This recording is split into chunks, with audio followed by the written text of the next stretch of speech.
Here's another boogie that I think you're going to like. This is an interesting one. I just recently discovered this one. There is the notion of a boogie pet. I don't know if it's because I was watching Pet Cemetery. I don't know. I'm just keeping it real. But there's a boogie pet. I'm keeping it real. Here's why I think there's a boogie pet, and it really exists. Go back to our definition, right?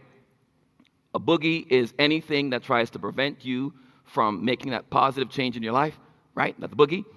Imagine for a moment that you want to make a positive change in your life, like going to the gym, to exercise, to lose weight. That's positive, right?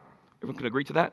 And while you're about to leave the house, let's say your dog, pet, named Snoop, decides to come to you when you're about to leave the house and comes up to you with this irresistible face like,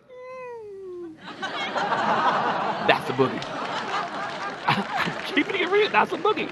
I'm not saying that your dog, Snoop, is a boogie dog. That's not what I'm saying.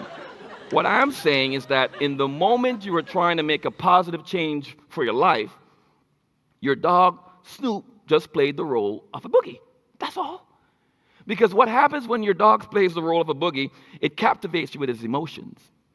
You see, it makes you say things and do things that you probably never thought you were going to say. Like, I'm sorry, Snoop. I wasn't really going to leave you. I'm not going to leave you, Snoop Doggy Dog. Did I really say that? I guess I did. I'm just keeping it real.